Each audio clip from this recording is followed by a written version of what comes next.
All right, so we're now shifting gears to our next talk, which is inflammatory bowel disease and PSC. It's my great pleasure to introduce Dr. Roy, who I have met many years ago, I think when he was applying for the GI fellowship, but has done an amazing training at UCSF with UMA, just an amazing IBD expert. He's taking care of patients in the East Bay, so in the realm of like building connection in community, I think it would be such a great resource for us here in NorCal and taking care of patients with IBD and PSC.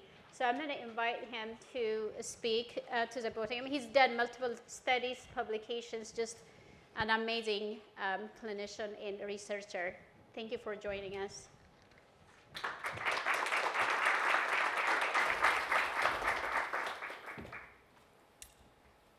So thank you very much, Kiddis, for the invite to be part of this incredible morning and leading into the afternoon sessions as well. This is such a fantastic event, and I'm excited to be here. Like Kiddis introduced, I'm Abhik Roy. I'm a gastroenterologist and the medical lead for inflammatory bowel disease in the Sutter East Bay group based out of Berkeley. And I know many of you here are living with PSC, caring for somebody who has PSC, maybe trying to make sense of a new diagnosis. And my goal in the next 20 minutes is to explain how PSC and inflammatory bowel disease are connected, what we need to watch for, and most importantly, what everyone can do to stay healthy when you have these two overlapping disease processes. So this is an overview of the talk for this morning. Inflammatory bowel disease, or IBD, and PSC are both chronic autoimmune conditions that often intersect, which creates unique challenges for providers and for patients. IBD, which includes ulcerative colitis and Crohn's disease, primarily affects the GI tract, the digestive tract, whereas PSC obviously involves the liver. And when these conditions occur together, they influence disease behavior, they absolutely impact cancer risk, they influence treatment decisions that your healthcare team is making, and they affect long-term monitoring strategies. So we're going to cover all of those things in the next 15-20 minutes.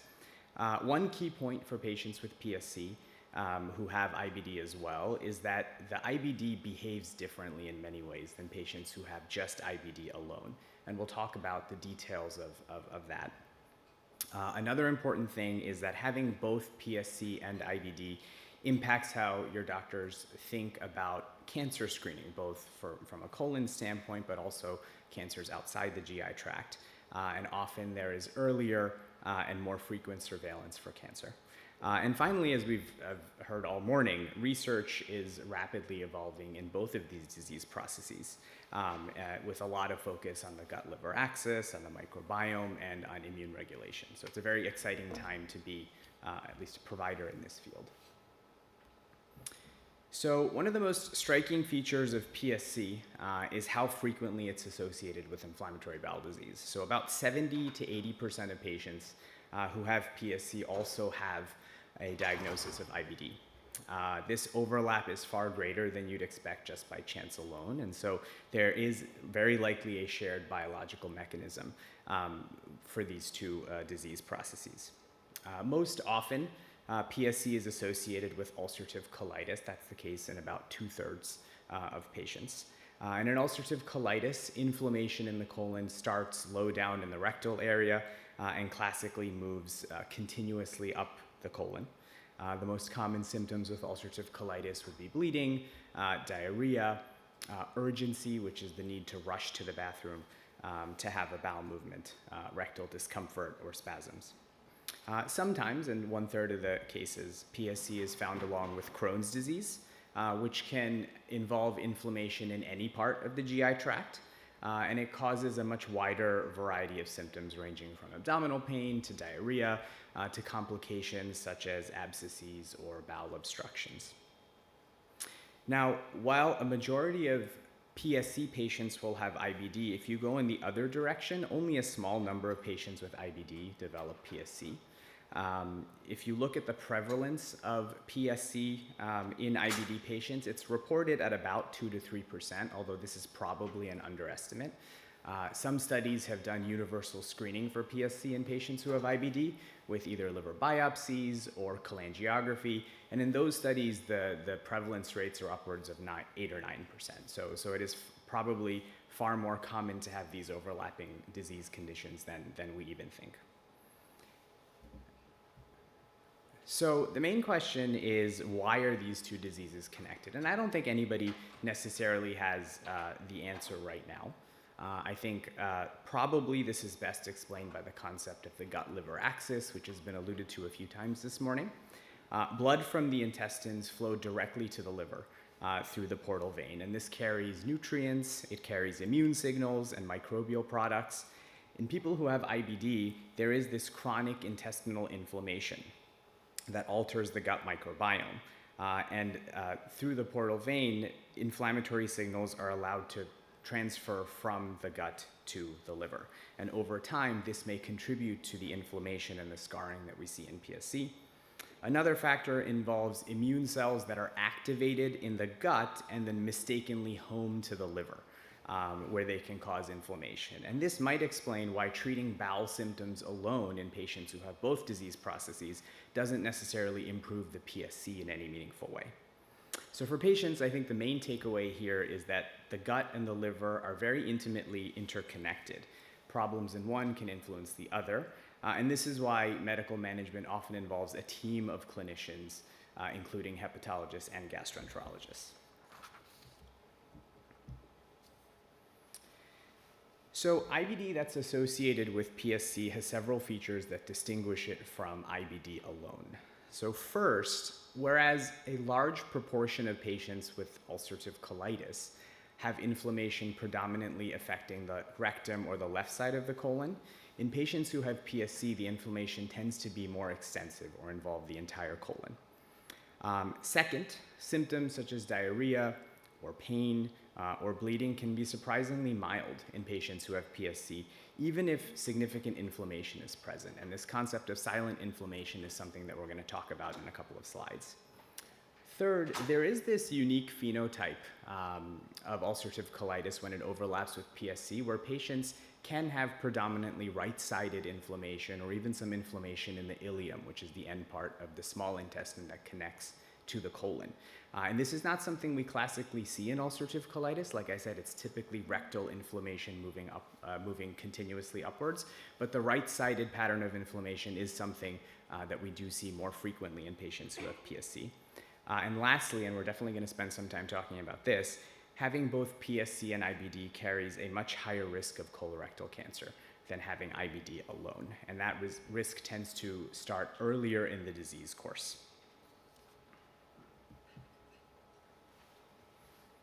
So talking about silent inflammation, we're going to talk a little bit about why colon inflammation, even if it's silent, matters for patients with PSC and IBD and how this directly impacts colon cancer risk and thereby impacts our surveillance strategies. So this is a very important concept for patients with IBD and PSC is silent inflammation. This term refers to ongoing inflammation in the colon that does not cause noticeable symptoms. And this is something important that I try to get across to all of my patients who have IBD in the clinic, whether it's with PSC or not, is that there's not a very tight correlation between patient symptoms and objective measures of inflammation, whether that's labs or actually what the colon looks like on a colonoscopy. Some patients have very bothersome symptoms with actually very minimal inflammation in their colon, while others tend to have minimal symptoms with more severe inflammation in the colon. And the second group tends to be what we see more commonly in patients with PSC and IBD. So while it might be reassuring to be symptom-free from a colitis standpoint, silent inflammation still increases the risk of complications over time. And lots of studies in the IBD world have shown that inflammation itself, rather than symptoms, is a major driver of colon cancer risk. So this is why routine colonoscopies are recommended, even for patients with PSC and IBD who don't have very many symptoms. So to give you a sense of the actual cancer risk, studies show that patients who have PSC and IBD have a 5 to 10-fold increased risk of colorectal cancer compared to those patients who just have IBD alone. This risk tends to begin earlier in the disease course, and it's present even when bowel symptoms are minimal. And probably this is most notable for patients who are diagnosed earlier than the age of 40. So younger patients tend to have a much higher risk of colorectal cancer. If you look at the disease course over time, the numbers are pretty eye-opening. So there's a 9% absolute risk of colon cancer after 10 years of having the overlapping diseases. There's a 31% risk at 20 years of diagnosis and a 50% risk out to 25 to 30 years. The reasons for this hugely increased risk is a little bit unclear, but it's probably very complex. There's contributions from chronic inflammation, immune dysregulation, changes in the way bile acids interact with the colon. And I think while these numbers can feel very alarming, it's important to emphasize that an increased risk doesn't mean that cancer is inevitable, and this is why our screening and surveillance strategies are so important. So colonoscopy plays a central role in reducing the colorectal cancer risk in patients who have PSC and IBD. Unlike average risk screening, surveillance when it comes to patients who have PSC and IBD typically starts, as Kittis mentioned, right at the time of PSC diagnosis. If you are found to have a diagnosis of both PSC and IBD, that surveillance, these colonoscopies continue every year or two. And even if you're not found to have IBD on that initial colonoscopy at the time of PSC diagnosis, the most recent guidelines suggest repeating those colonoscopies every 5 years to make a diagnosis early so that treatment can also be started early where it's most impactful. So during a colonoscopy, gastroenterologists carefully examine the colon, take biopsies to assess levels of inflammation and also to look for precancer or cancerous changes. Nowadays, high-definition scopes are fairly standard across the board when we're performing colonoscopies. Those of us trained in inflammatory bowel disease often will perform chromoendoscopy when we are doing exams for patients who have both PSC and IBD. So chromoendoscopy is where we spray a blue dye during the colonoscopy, and that actually highlights very subtle changes that could be a sign of precancer or cancer. And historically, it's been our practice for all IBD patients to take many, many random biopsies in the colon, up to 32 random biopsies in the colon to detect what we used to refer to as invisible precancer. While the general IBD patients we're starting to steer away from that with our high-definition scopes and chromoendoscopy, I still do think those random biopsies are something that we are doing fairly standardly for patients who have both PSC and IBD, given the increased risk of precancer. As we've heard, PSC also increases your risk of cancers outside the colon. That includes, obviously, the bile ducts, the liver, the gallbladder, and the pancreas. And so, again, screening strategies are something that are very important to discuss with both the gastroenterology and the hepatology team. So now we'll move on to treatment and long-term management. So treating IBD in the setting of PSC follows many of the same principles of treating IBD alone. There are a few additional considerations. All of our medications, including mesalamines, immunomodulators, biologics, and now our newer small molecule therapies, are often used to control intestinal inflammation in patients with IBD, and they're all based on studies shown to be quite effective in IBD patients who have PSC as well. And while all these treatments are effective for treating the inflammation in the gut, they don't necessarily halt the progression of PSC. And so that distinction is really important to make so that expectations are realistic for patients who have these overlapping disease conditions. When it comes to treating IBD, it's really a very exciting time to be in the field. In just the last few years, we've had a tremendous expansion in the number and the variety of medications that we have available to treat our patients with. And with so many options that we now have and with different mechanisms of action, we can really individualize our treatment decisions for patients. We can balance disease severity with medication risk and also quality of life and patient preferences. And so when you talk about IBD-specific drugs, we have decades of data actually for some of our older medications like infliximab and adalimumab and vedolizumab. All of these are effective for treating IBD in the setting of PSC without any evidence that they worsen the PSC. And we have more recent analyses looking at some of our newer drugs, the interleukin 12/23 inhibitors, the interleukin 23 inhibitors, and the JAK inhibitors. And the limited data that we have for those medications also are very promising, that they can be used effectively in patients who have both IBD and PSC. So patients with IBD and PSC do face a couple of special treatment considerations. So first, we routinely monitor liver tests when we start any of our biologic, immunomodulator, or small molecule therapies. And if we see a rise in any of the liver biochemistries, that would be a reason to touch base with the hepatology team to make sure that there is no untoward interaction that would cause us to want to stop the biologic medication. Additionally, antibiotic use, bile acid therapies, and participation in clinical trials are things we've all heard about this morning and very important to consider for patients who have IBD and PSC. Liver transplant has been brought up, and obviously for advanced PSC, that is often the treatment.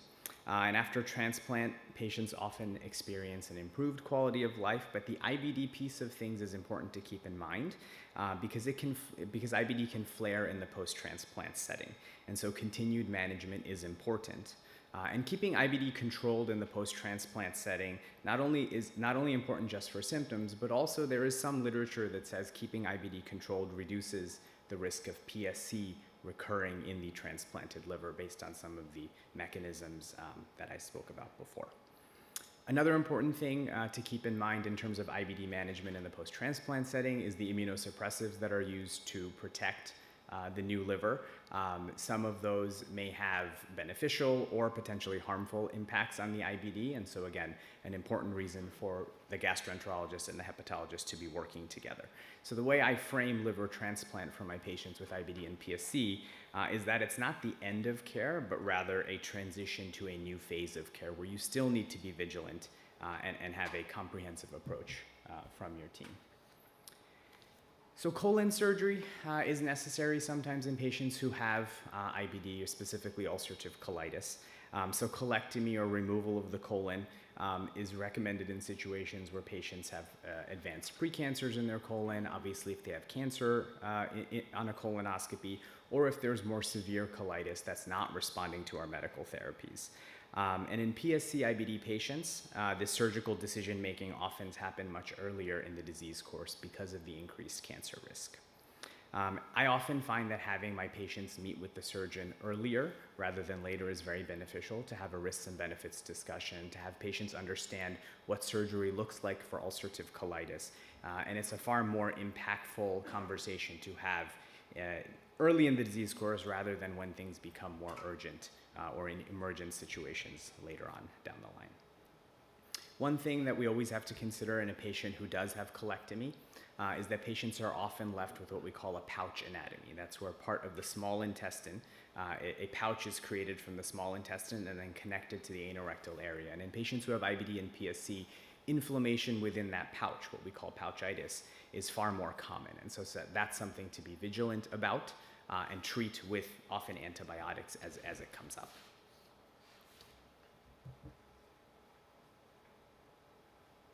So I'll conclude with a couple of very general slides about living with IBD and PSC. So living with IBD and PSC, living with PSC alone obviously involves lots of structured surveillance, and I think it's even more so when you have a concomitant diagnosis of IBD, given that increased cancer risk, given the frequent colonoscopies, blood tests, imaging, so on and so forth. I'll often tell patients to keep personal calendars, which keeps track of all of the surveillance testing that's recommended. I think caregivers play a very important role in providing emotional support and viewing surveillance as a routine part of care rather than a response to a crisis, I think really helps with mindset, and it helps reduce stress, and it helps improve compliance with those surveillance recommendations. I think we've heard a lot about the future therapies that are being investigated. I think Dr. Bolus briefly touched on vancomycin, which as an IBD specialist, I find very promising. Some of the more recent literature, a lot of our older literature that we have were based on case series or open label studies. Now there are randomized control trials that are being done. And again, I think there is a lot of promise in terms of patients with IBD achieving clinical remission or even biomarker and endoscopic remission on vancomycin. And the exact mechanism there is probably quite complex, but probably has something to do with changes on the microbiome, the way bile acids are being metabolized, and how the immune system in general is responding to an antibiotic like vancomycin. So in terms of what does it mean to live well with PSC, I think we've touched on some of these topics that I think are coming to the forefront of IBD care, and we've touched on some of them here today as well, that living well with IBD or IBD and PSC doesn't just focus on the medical treatments. I think there's so many other components that are important for patients who have IBD or IBD and PSC. That includes nutrition, it includes exercise, it includes stress management, it includes diagnosis and treatment of anxiety and depression. These are all things that have a tremendous impact on patients' quality of life. It has a tremendous impact on the disease itself. And so I think those are all things that, as we hear some of these very incredible talks, to really focus on some of these more holistic approaches to caring for these two disease processes. And so in conclusion, I'd like to say, while IBD and PSC create some unique challenges for your healthcare team and obviously for you, I think comprehensive treatment planning that involves shared decision-making is always incredibly important. I think there's a lot of hope given some of the very important, interesting, intriguing clinical trials we've heard about. And I think, if nothing else, the point about colon cancer risk and having those surveillance colonoscopies on schedule is incredibly important when it comes to patients who have both of these diagnoses. So thank you very much, and I look forward to some questions in a little bit.